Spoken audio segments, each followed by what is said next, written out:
আজকে আদালতে জাস্ট আমি হাজিরা দিতে এসেছি। আপনারা সবাই জানেন যে একটা বিজনেস ফ্যাব্রিকেটেড খুবই হাস্যকর একটা মামলা চলছে আদালতে, এবং এই মামলাটা আসলে কোনো বাদীও নাই, কোনো ভিকটিমও নাই, একটা ফানি কেস। তো এটা আমি হাজিরা দিতে আসলাম। এটা এক ধরনের হ্যারাসমেন্ট যে হাজিরা দিতে আসতে হয়, এই তো। আর আজকে আমার আইনজীবীরা আছেন সাথে, আমার বাবাও আছেন সাথে। সো আইনিভাবে কি অগ্রগতি হয়েছে ওনারা বলতে পারবে, তবে আসলে আইনি প্রক্রিয়াটার খুব একটা অগ্রগতি হয়নি এখন। আজকে মামলাটা ধার্য তারিখ ছিল, আজকে আমরা আদালতে ওনার হাজিরা প্রদান করেছি এবং আমরা ওনার যে মোবাইল এবং ম্যাকবুকের যে ফরেনসিকের রিপোর্টের করে দাখিল করার কথা ছিল সে বিষয়ে আমরা আদালতকে বলেছি। আদালত বলেছে যে তদন্ত কর্মকর্তাকে উনি তাগিদ দিবেন যাতে দ্রুত ফরেনসিক রিপোর্টটা বিজ্ঞ আদালতে প্রেরণ করেন। আজকে জাস্ট এতটুকুই হয়েছে।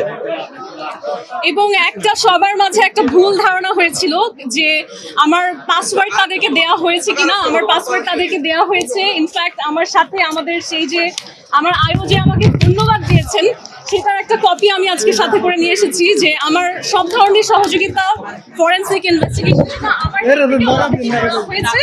এবং আমার যে তদন্ত কর্মকর্তা আছেন খুবই ভালো একজন মানুষ, তিনি তো আমাকে ধন্যবাদও জানিয়েছেন। তদন্তের ব্যাপারটা হচ্ছে যে 2 মাস আগেই হচ্ছে কোর্ট অর্ডার দিয়েছিল যে হচ্ছে যে তদন্ত করে যেন হচ্ছে ডিভাইসগুলো ফেরত দেওয়া হয়। 2 মাসে এখনো কোনো অগ্রগতি হয়নি।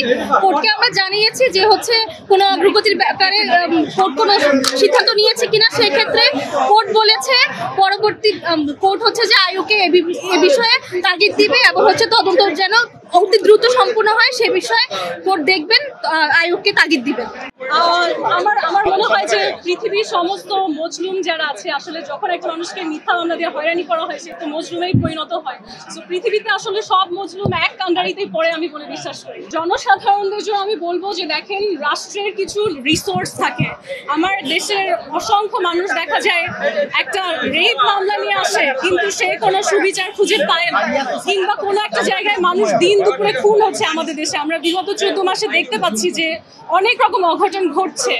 ইনফ্যাক্ট এয়ারপোর্টের মতন জায়গায় আগুন লেগে যাচ্ছে এবং সেটা সময় মতন আসলে সলভ করার মতো রিসোর্স আমার দেশ দেখাতে পারছে না। সেরকম একটা দেশে আসলে আমাদের রিসোর্সগুলো নষ্ট করে একটা মানুষকে ভুয়া মামলা দিয়ে হয়রানি করা আমার মনে হয় যে ঠিক না।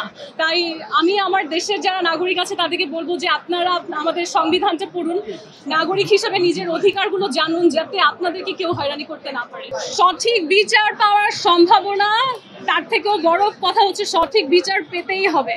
সো আজকে হোক, কাল হোক, আগামীতে হোক, আমি সঠিক বিচার পাবই। কারণ যেহেতু ভুয়া মামলা, বাংলাদেশের নাগরিক হিসেবে বাংলাদেশের প্রতিটি মানুষ দেশে ও বিদেশে আমাকে সমর্থন করবেই এবং সুবিচার আমরা অর্জন করে নেব।